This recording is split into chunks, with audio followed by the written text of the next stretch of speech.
I am not the biggest fan of found footage. The majority of the time, it's just a way to do a movie cheaply, and they put too many attempts at camera trickery in there, and it just gets really annoying after a while. I've seen so many of them that had really good ideas that if they made them into a normal movie, it probably would have been good.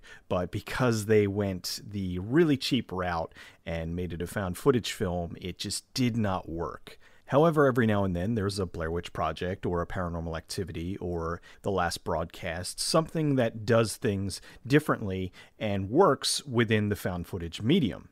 Operation Avalanche, while not as good as those other movies, is still really good.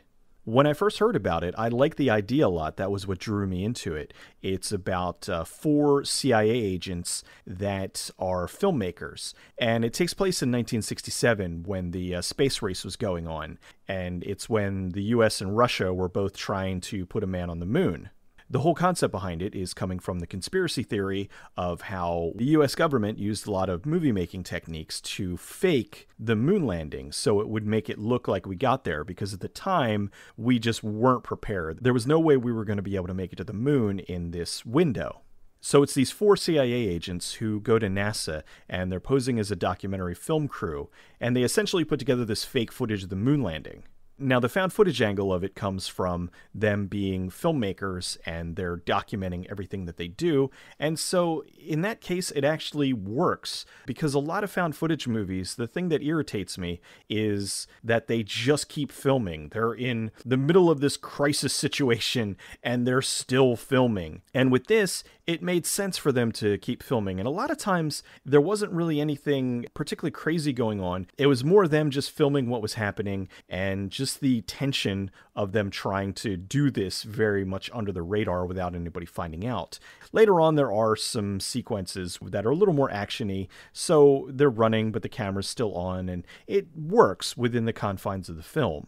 They also give a pretty valid reason as to why the movie is what it is, because there's a lot of found footage films where you're watching the footage and then all of a sudden, like, music will start playing, and it's edited together with footage that serves no real purpose except for pushing together a normal narrative film. And it doesn't make sense, because if someone took this footage and edited it together, they're not going to include character development and little moments between the people involved. They're going to just kind of cut to all the essential scenes to show, okay, here's what's going on. But a lot of found footage movies, they forget that and they try to make a narrative film. And again, that just goes to show, it's like, then just make a regular movie or come up with a better reason as to why you're putting all of this additional footage into this movie. And Operation Avalanche did that. Actually, at the end, they gave a good explanation as to why the whole thing was cut together and pieced out the way that it was. Through a mixture of new footage as well as archival footage, they were able to weave the story together and made it feel authentic. You know that you're watching a movie, but it did do a good job of mimicking what something like this would be like. I felt myself getting really drawn into it and was genuinely surprised at how well they constructed the whole thing.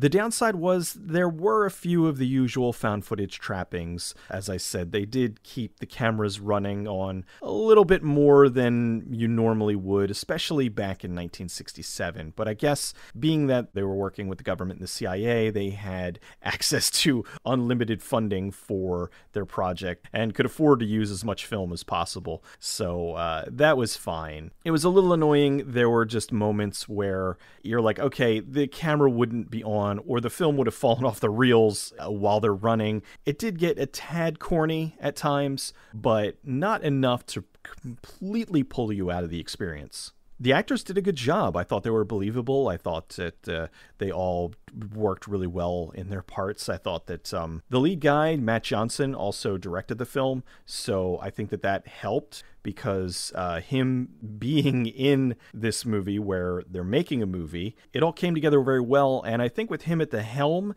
it did add that little bit of extra realism to it, because it's like he was working on this and he was kind of throwing a bit of himself into it, and they all did a very good job.